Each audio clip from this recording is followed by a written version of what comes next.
혹시 요즘 남들 앞에서는 허허 웃지만 혼자 있을 때면 자꾸만 가슴 한구석이 묵직해지진 않으십니까?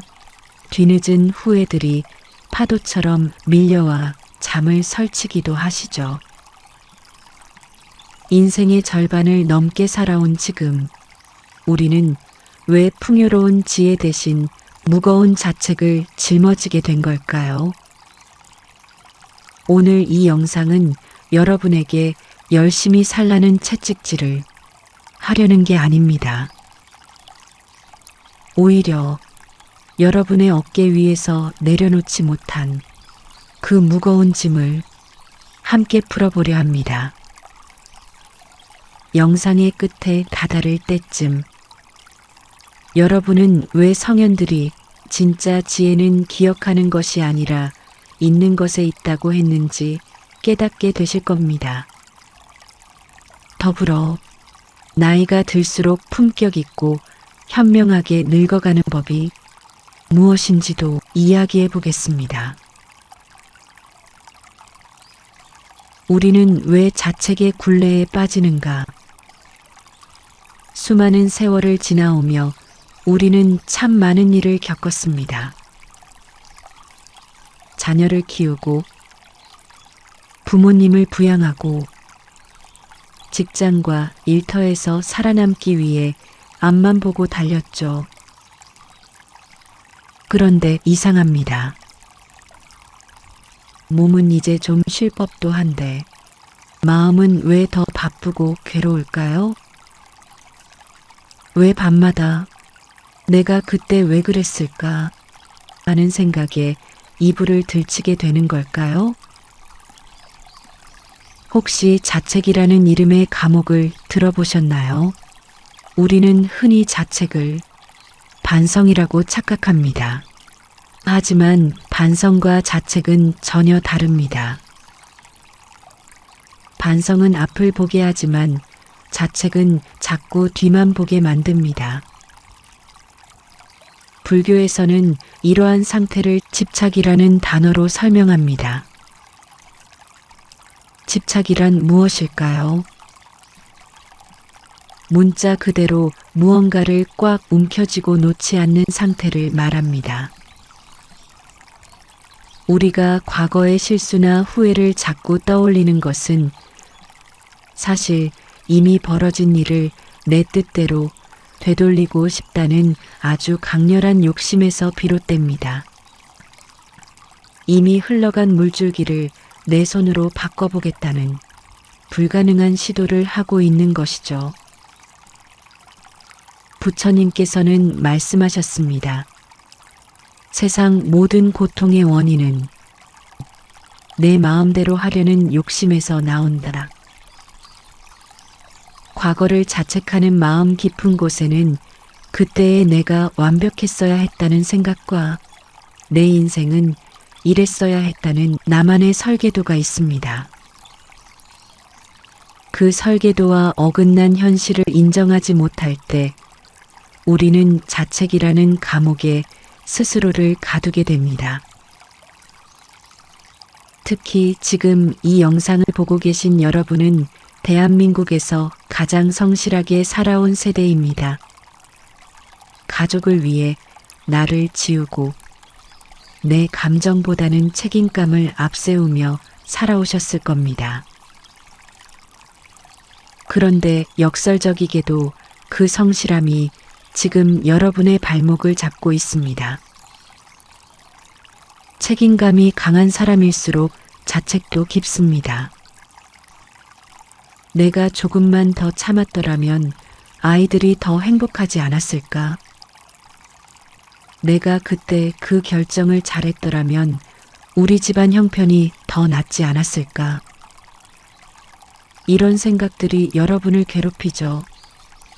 하지만 여러분, 냉정하게 한번 생각해 보십시오. 그 당시에 여러분은 최선을 다하지 않았나요? 아닙니다. 당신은 그 상황에서 당신이 할 수 있는 가장 최선의 선택을 했습니다. 다만 지금의 당신은 그때보다 더 많은 것을 알고 있을 뿐입니다. 지금의 지혜를 가지고 과거의 어린 나를 심판하는 것은 마치 고등학생이 초등학생에게 왜 미적분을 못 푸냐고 다그치는 것과 같습니다. 이것은 공정하지 못한 재판입니다. 심리학적으로 볼 때 우리가 과거에 집착하는 이유는 현재가 불안하기 때문이기도 합니다. 나이가 들면서 느끼는 상실감, 그리고 건강에 대한 불안, 노후에 대한 걱정이 우리를 자꾸 안전했던 과거 혹은 수정하고 싶은 과거로 도망치게 만듭니다. 불교에서의 과거는 이미 타버린 죄와 같습니다. 죄를 아무리 비빈다고 해서 다시 불꽃이 살아나지는 않습니다. 오히려 손만 더러워질 뿐이죠. 여러분의 마음을 더럽히고 있는 그 자책의 죄를 이제는 털어내야 합니다. 공자는 허물이 있다면 고치기를 꺼리지 말라고 했습니다. 이 말은 잘못을 자책하며 고통받으라는 뜻이 아니라 잘못을 인지했다면 그것으로 충분하니 오늘을 새롭게 살라는 뜻입니다. 성현들은 결코 우리에게 과거의 늪에서 허우적거리라고 가르치지 않았습니다. 석가모니는 제자들에게 이런 비유를 들려주었습니다. 강물을 거슬러 올라가려 하지 마라. 여러분이 냇가에 나가 손을 씻었다고 가정해 봅시다. 시원한 물에 손을 씻고 기분이 좋아졌습니다. 그런데 잠시 후 여러분이 손을 씻었던 그 물은 어디에 있습니까? 이미 저 멀리 하리로 내려가 바다로 향하고 있습니다. 만약 여러분이 아까 내 손을 씻어준 그 예쁜 물을 다시 잡아야겠어 라고 외치며 강물을 거슬러 뛰어 올라간다면 어떻게 될까요? 숨은 차오르고 다리는 아프고 결국 지쳐 쓰러지게 될 것입니다. 무엇보다 비극적인 것은 그 물을 찾으러 가느라 지금 내 발밑을 지나가는 맑고 깨끗한 새로운 강물에 발을 담글 기회를 놓쳐버린다는 사실입니다. 자책은 바로 이런 것입니다. 이미 바다로 흘러가 버린 과거의 물을 잡으려고 강물을 거슬러 올라가는 헛된 수고입니다. 잡을 수 없는 물을 잡으려 손을 뻗는 순간 여러분은 오늘이라는 소중한 강물, 지금 이 순간의 평온을 제물로 바치고 있는 것입니다. 여러분, 이제 그 손을 거두십시오. 그리고 고개를 들어 지금 당신의 발등을 적시고 있는 오늘의 강물을 바라보십시오. 당신이 놓아주어야 할 것은 과거의 실수가 아니라 그 실수를 붙잡고 있는 당신의 집착입니다. 재행무상은 고통이 아니라 위로입니다. 우리는 흔히 무상하다는 말을 허무할 때 씁니다. 인생 참 무상하다라고 말하며 덧없음을 한탄하죠. 하지만 불교의 핵심 가르침인 재행무상은 우리에게 절망이 아닌 가장 큰 위로를 건네는 말입니다. 재행무상이란 모든 형성된 것들은 끊임없이 변하며 영원한 것은 아무것도 없다는 뜻입니다. 이것이 왜 위로가 될까요? 여러분을 그토록 괴롭히는 그 과거의 사건도, 그때 여러분을 아프게 했던 그 사람도, 그리고 자책감에 밤을 지새우던 그때의 나도 이미 변해서 사라졌기 때문입니다. 우리가 자책하는 이유는 10년 전, 20년 전의 그 고통스러운 장면이 지금도 내 마음속에 박제되어 영원히 존재한다고 착각하기 때문입니다. 하지만 양자역학적으로도 불교적으로도 우리는 매 순간 변하고 있습니다. 어제의 세포와 오늘의 세포가 다르듯 어제의 나와 오늘의 나는 같은 사람이 아닙니다. 과거의 나를 미워하는 것은 이미 세상에 존재하지 않는 유령을 상대로 싸움을 거는 것과 같습니다. 존재하지 않는 것에 괴로워하는 것은 허상을 붙잡고 내 몸에 상처를 내는 일입니다. 이제 그만 그 허상을 놓아주십시오. 그것은 이미 변했고 사라졌으며 지금 여기에 없습니다. 나라는 감옥, 아집을 허무십시오. 왜 우리는 그토록 자책을 멈추지 못할까요? 불교에서는 이를 상에 갇혔다고 말합니다. 나는 좋은 부모여야 해. 나는 실수하면 안 돼. 나는 항상 현명한 선택을 해야 해. 여러분 마음속에 세워둔 완벽한 나라는 우상이 바로 아집입니다. 내가 나 자신에게 내린 엄격한 판결문이죠. 이 상이 강할수록 현실의 내 모습이 마음에 들지 않을 때 자책이라는 채찍을 휘두르게 됩니다. 금강경에서는 상에 머물지 말고 마음을 내라고 하셨습니다. 내가 어떤 사람이어야 한다는 고집을 버릴 때 비로소 진짜 내가 보입니다. 여러분은 신이 아닙니다. 실수할 수 있고 넘어질 수 있으며 때로는 어리석은 선택을 할 수도 있는 평범한 존재입니다. 그 불완전함을 인정하는 것이 바로 아집을 허무는 첫걸음입니다. 자책은 거창한 도덕적 반성이 아닙니다. 사실은 나는 완벽해야 하는데 왜 못났을까라고 투정 부리는 나의 오만함일지도 모릅니다.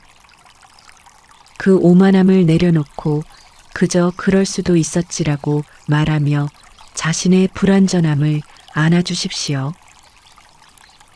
지혜롭게 늙는다는 것은 비움의 미학일지 모릅니다. 나이가 든다는 것은 신체적으로는 쇠퇴하는 것처럼 보이지만 정신적으로는 비움을 완성해가는 과정입니다. 젊은 날의 우리는 무언가를 얻고 쌓고 증명하기 위해 살아왔습니다. 하지만 현명한 노년은 무엇을 가졌느냐가 아니라 무엇을 버렸느냐로 결정됩니다.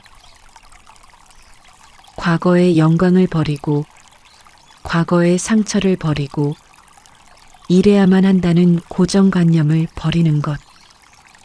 그것이 공자가 말한 지천명의 경지이며 불교에서 말하는 해탈이기도 합니다. 내 마음의 방에 가득 차 있는 과거라는 고물들을 하나씩 밖으로 내놓으십시오. 방이 비어야 새로운 공기가 들어오고 비로소 편히 쉴 공간이 생깁니다. 여러분, 자책의 무게가 당신의 숨을 턱끝까지 차오르게 할 때 불교의 성전인 금강경에 나오는 이 문장을 꼭 기억하십시오. 과거심 불가득, 현재심 불가득, 미래심 불가득. 과거의 마음도 얻을 수 없고 현재의 마음도 머물지 않으며 미래의 마음도 아직 오지 않았으니 얻을 수 없다는 뜻입니다. 우리가 자책하며 붙들고 있는 그 마음은 과거심입니다. 하지만 부처님은 말씀하십니다. 그 마음은 이미 지나갔으므로 결코 잡을 수 없다. 붙잡을 수 없는 바람을 잡으려 손을 휘두르며 괴로워하는 당신에게 부처님은 그저 허허 웃으시며 이렇게 속삭이실 겁니다. 이복에 손을 펴게나. 손을 펴야 그 바람이 당신의 손가락 사이로 기분 좋게 빠져나가지 않겠는가. 잡으려 하니 고통이고 노운이 그저 바람일 뿐이라네. 여러분이 붙잡고 있는 그 괴로운 기억은 실체가 없는 바람입니다. 그저 손을 펴고 흘려보내십시오. 그것이 당신이 오늘 할 수 있는 가장 현명한 수행입니다. 방아차기란 버리는 것이 아니라 놓는 것입니다. 불가에서 전해지는 유명한 일화가 하나 있습니다. 한 수행자가 부처님을 찾아와 양손에 귀한 꽃을 들고 바치려 했습니다. 그러자 부처님께서 말씀하셨습니다. 놓아버려라. 수행자는 왼손에 꽃을 내려놓았습니다. 부처님이 다시 말씀하셨습니다. 놓아버려라. 수행자는 오른손의 꽃도 내려놓았습니다. 그런데 부처님은 또다시 말씀하셨습니다. 놓아버려라. 수행자는 당황하며 물었습니다. 부처님, 이제 제 손에는 아무것도 없는데 무엇을 더 놓으라는 말씀이십니까? 부처님께서는 미소 지으며 대답하셨습니다. 손에 든 꽃을 놓으라는 것이 아니라 내 마음속에 있는 번뇌와 집착을 놓으라는 것이다. 이것이 바로 방아착의 본질입니다. 많은 분이 내려놓으라는 말을 들으면 이제 와서 포기하라는 거냐, 내 인생을 무책임하게 던져버리라는 거냐라고 묻곤 하십니다.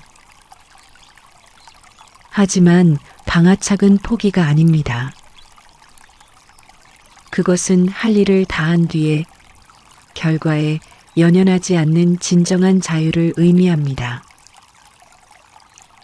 우리가 과거의 일로 자책하는 이유는 이미 결과가 나온 일을 여전히 마음의 손으로 움켜쥐고 있기 때문입니다.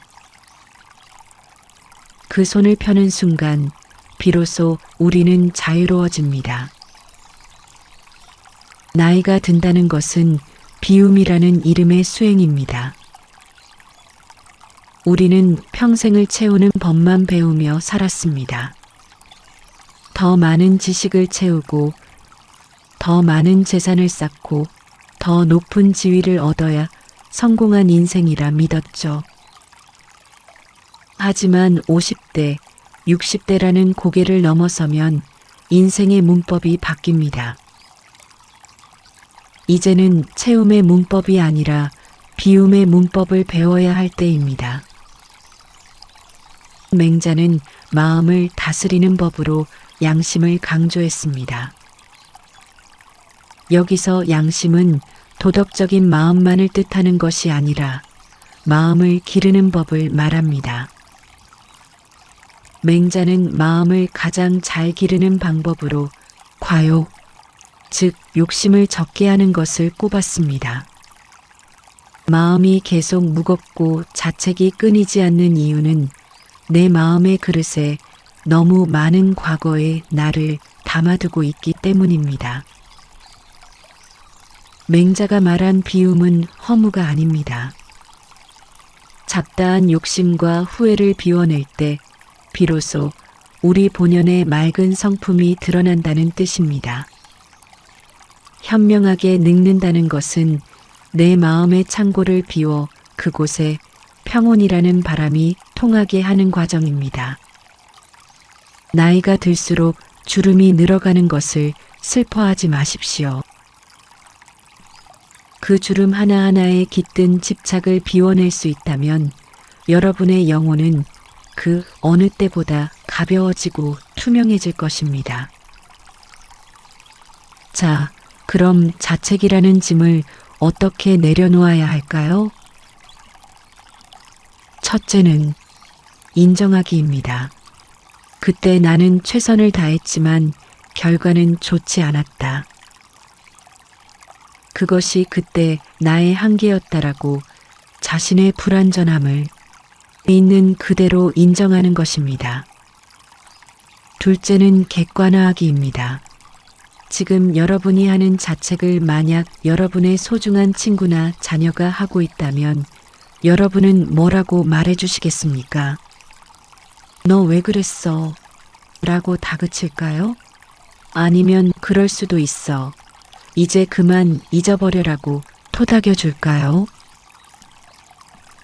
타인에게 베푸는 그 관대한 자비를 이제는 여러분 자신에게 베풀어야 합니다. 내려놓음은 한 번에 되지 않습니다. 수행입니다. 매일 아침 눈을 뜰 때, 그리고 잠자리에 들 때 스스로에게 말해 주십시오. 지나간 일은 지나간 대로 두고 나는 오늘을 살겠다. 이 단순한 다짐이 반복될 때 여러분의 무의식에 깊게 박힌 자책의 뿌리가 조금씩 흔들리기 시작할 것입니다.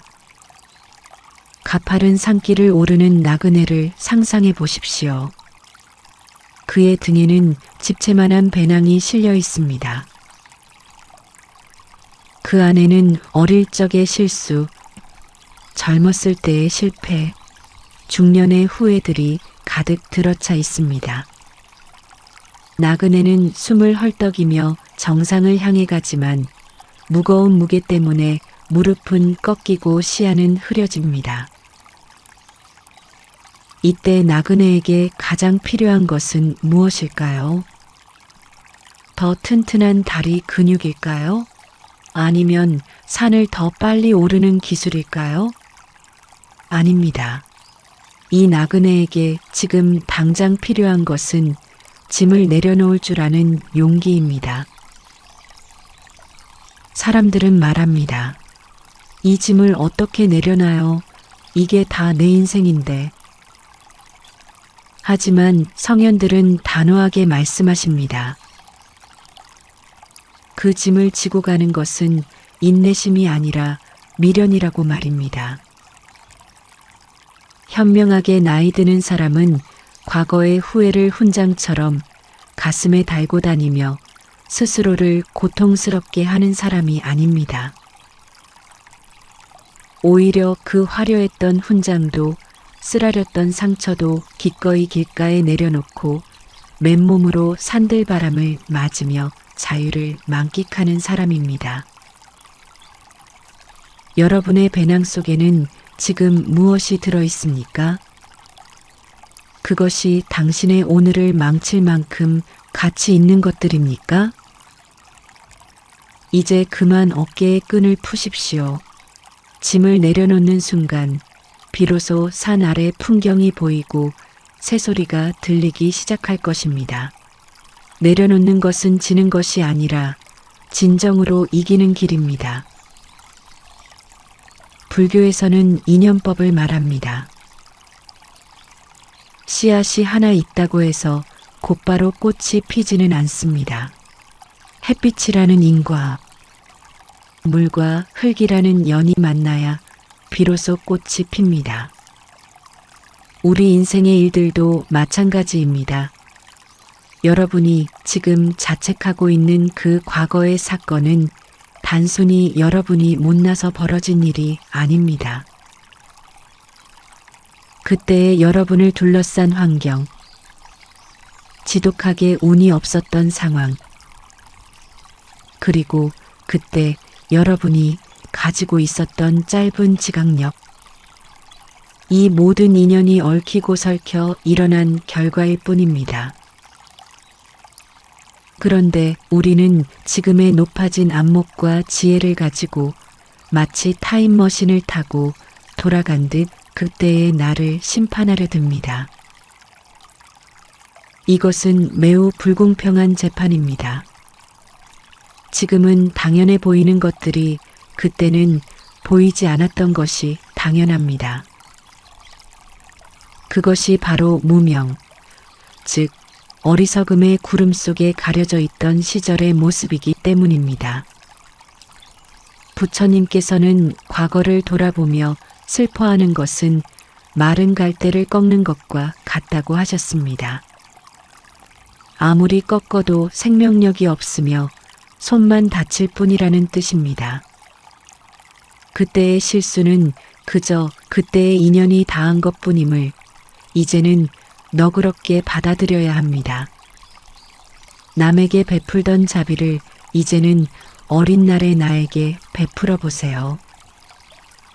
여러분은 참 따뜻한 분들이었습니다. 친구가 힘들 때 어깨를 두드려 주었고, 자녀가 실수했을 때 괜찮다, 다음에 더 잘하면 된다라고 위로해 주셨죠. 그런데 왜 유독 자기 자신에게는 그토록 잔인한 법관이 되시는 겁니까? 불교의 핵심 가르침인 자비는 타인만을 향하는 것이 아닙니다. 오히려 나를 사랑하는 마음이 먼저 충만해야 남에게도 진정한 자비를 베풀 수 있습니다. 잠시 눈을 감고 지금 여러분이 자책하고 있는 그 시절의 나를 떠올려 보십시오. 서툴고 두렵고 어떻게든 잘해보려 애쓰던 젊은 날의 당신이 보이지 않습니까? 그 아이는 지금 당신의 비난을 받아야 할 죄인이 아니라 참 애썼다. 그때는 그럴 수밖에 없었지. 따뜻한 포옹이 필요한 가여운 중생입니다. 남에게 베풀었던 그 자비의 10분의 1만이라도 과거의 나에게 떼어주십시오. 내 마음속에 여전히 울고 있는 그 어린 나를 안아주고 달래주는 것, 그것이 가장 위대한 수행이며 현명하게 나이 드는 법의 정수입니다. 우리가 과거에 매여 있는 동안 우리 곁을 지나가는 수많은 현재의 선물들은 버려지고 있습니다. 맹자는 잃어버린 마음을 찾는 것이 학문의 길이라 했습니다. 여기서 잃어버린 마음이란 바로 현재에 머물지 못하고 과거와 미래로 도망친 마음을 말합니다. 자책은 여러분의 마음을 과거라는 죽은 땅에 묶어둡니다. 하지만 여러분이 숨쉬고 차를 마시고 사랑하는 이의 손을 잡을 수 있는 곳은 오직 지금 여기뿐입니다. 불교의 정념은 바로 이 흩어진 마음을 현재로 불러들이는 연습입니다. 자책이 밀려올 때마다 발바닥이 땅에 닿는 느낌과 들이마시고 내뱉는 숨의 온기에 집중하십시오. 과거라는 유령이 여러분을 끌고 가려 할 때마다 나는 지금 여기 살아있다라고 스스로를 깨우십시오. 현재에 충실한 사람은 과거에 발목 잡히지 않습니다. 여러분, 유교의 성인 공자는 인생의 마지막 단계를 이렇게 표현했습니다. 72 종심소욕 불유구. 이른이 되니 마음이 시키는 대로 행동해도 결코 법도에 어긋나지 않았다는 뜻입니다. 우리는 흔히 공자가 도덕적으로 완벽해졌기 때문에 이런 경지에 올랐다고 생각합니다. 하지만 노년의 지혜는 완벽함에서 오는 것이 아니라 수용에서 옵니다. 자신의 부족함도 삶의 일부로 받아들이고 실수했던 과거조차 나라는 역사를 만드는 소중한 한 페이지였음을 긍정하게 된 것입니다. 내 마음의 욕망과 현실 사이의 벽을 허물어 버렸기에 무엇을 해도 자유로운 경지에 이른 것이죠. 여러분은 신이 되기 위해 이 세상에 온 것이 아닙니다.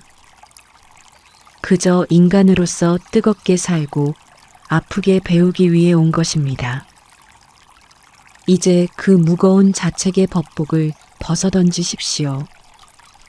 공자가 이른에 느꼈던 그 자유는 여러분이 스스로를 용서하는 바로 지금 이 순간 시작될 수 있습니다. 괜찮다. 그만하면 잘 살았다. 이 한마디로 당신의 과거와 화해하십시오. 이제 진정으로 당신 자신을 용서할 시간입니다. 우리는 지금까지 과거라는 무거운 짐을 내려놓고 나를 올가매던 자책의 사슬을 끊어내는 법을 함께 고민해 보았습니다. 그렇다면 그 짐을 내려놓은 빈자리에 무엇을 채워야 할까요? 그 자리는 바로 지금 이 순간으로 채워져야 합니다. 불교에서는 이것을 사티, 즉 마음 챙김이라 부릅니다. 거창한 수행이 아닙니다. 지금 내 손에 들려있는 차 한 잔의 따뜻한 온기를 온전히 느끼는 것, 창밖으로 지나는 바람이 내 뺨을 스칠 때 그 서늘함을 알아차리는 것, 그리고 내 앞에 있는 사람의 눈동자를 가만히 바라봐주는 것. 이것이 바로 사티의 시작이자 끝입니다. 우리가 과거를 후회하거나 미래를 불안해할 때 우리 인생의 유일한 실제인 현재는 소외됩니다. 50대 이후의 인생에서 가장 큰 사치는 비싼 물건을 사는 것이 아니라 바로 이 순간의 평화를 누리는 것입니다. 어제의 비바람은 지나갔고 내일의 태풍은 아직 오지 않았습니다. 지금 이 순간 여러분이 숨쉬고 있다는 그 경이로운 사실 하나만으로도 여러분은 충분히 행복할 자격이 있습니다. 주름은 지혜의 나이테입니다. 사람들은 나이가 들면 얼굴에 생기는 주름을 감추려 애를 씁니다. 하지만 현명하게 늙는다는 것은 얼굴의 주름을 지우는 것이 아니라 마음의 응어리를 지우는 것입니다. 공자는 나이 예순을 이순이라 했습니다. 귀가 순해진다는 뜻이지요. 세상의 어떤 비난이나 칭찬에도 마음이 흔들리지 않고 있는 그대로를 받아들일 수 있는 넉넉함이 생기는 나이입니다. 젊은 날의 팽팽한 피부보다 더 아름다운 것은 세파를 견뎌낸 뒤에 찾아오는 그 고요하고 깊은 미소입니다. 여러분의 얼굴에 새겨진 주름은 여러분이 그만큼 치열하게 사랑했고 인내했으며 살아남았다는 영광스러운 훈장입니다. 이제 그 주름을 부끄러워하지 마십시오. 대신 그 주름 사이사이에 끼어있던 자책과 미련을 깨끗이 씻어내십시오. 마음의 응어리가 풀린 노년의 얼굴은 그 어떤 청춘의 얼굴보다 빛나는 법입니다. 나를 위한 최고의 경전은 자기 용서입니다. 우리는 평생 누군가에게 인정받기 위해 누군가의 기대를 저버리지 않기 위해 달려왔습니다. 부처님의 가르침도 공자의 지혜도 결국 한 곳을 향합니다. 그것은 바로 자기 자신과 화해하는 것입니다. 수만 권의 경전을 암기하고 수천 번의 절을 올린들 내 마음속에 나를 미워하고 있다면 그것은 참된 수행이라 할 수 없습니다. 인생의 후반전에서 우리가 마쳐야 할 가장 중요한 숙제는 나를 가장 친한 친구로 만드는 일입니다. 내가 나를 용서하지 않는데 세상 그 누가 나를 위로할 수 있겠습니까? 오늘 이 시간이 여러분에게 그 용서의 불씨가 되었기를 바랍니다. 과거의 실수는 당신이라는 아름다운 조각상을 만들기 위한 정질이었을 뿐입니다.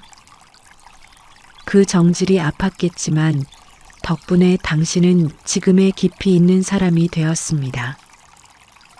오늘 우리는 우리 마음속 깊은 곳에 숨겨두었던 해묵은 짐들을 하나씩 꺼내어 보았습니다. 이제 이 영상을 끄고 나면 다시 시끄러운 세상의 소음과 마주하게 되시겠지요. 누군가는 또 당신을 흔들려 하고 뜻대로 되지 않는 현실이 다시 당신의 마음을 무겁게 짓누를지도 모릅니다. 하지만 이것 하나만은 꼭 기억해 주십시오. 당신의 마음속에는 이미 폭풍우를 잠재울 수 있는 고요한 바다가 있습니다. 과거라는 파도가 아무리 높게 일어도 당신이 그 파도 위에 올라타기를 거부하는 순간 그 파도는 그저 하얀 거품이 되어 발밑에서 사라질 뿐입니다. 오늘 밤 잠자리에 들기 전 거울 앞에 한번 서보십시오. 깊게 패인 주름, 조금은 지쳐 보이는 눈동자. 그 거울 속의 주인공은 지난 수십 년간 가족을 위해, 자식을 위해, 그리고 살아남기 위해 단 한순간도 쉬지 않고 달려온 세상에서 가장 귀한 존재입니다. 그동안 남들에게는 괜찮니, 힘들지 않니 숱하게 물어왔으면서 왜 정작 자기 자신에게는 그 따뜻한 한마디를 아끼셨나요? 이제는 거울 속의 그 사람을 향해 세상에서 가장 인자한 미소를 지어주며 진심을 담아 딱 한마디만 건네주십시오. 정말 애썼다. 정말 고생 많았다. 이제는 그 무거운 짐 내려놓고 조금은 가볍게 걸어가도 괜찮다. 너는 이미 충분히 훌륭한 삶을 살았다. 이 투박한 한마디가 수천 권의 책보다 그 어떤 대단한 지혜보다 당신의 상처를 깊게 치유해 줄 것입니다. 과거라는 어두운 터널에서 이제 그만 걸어 나오십시오. 당신의 앞에는 아직 당신이 발견하지 못한 찬란한 오늘이 기다리고 있습니다. 인생의 저녁 노을이 이토록 아름다운 이유는 뜨거웠던 낮의 열기를 견뎌낸 뒤에 찾아오는 평온함 때문일 것입니다. 당신의 남은 생이 그 노을처럼 눈부시게 빛나고 산사의 고요한 종소리처럼 깊은 평화로 가득하기를 진심으로 두 손 모아 기도합니다.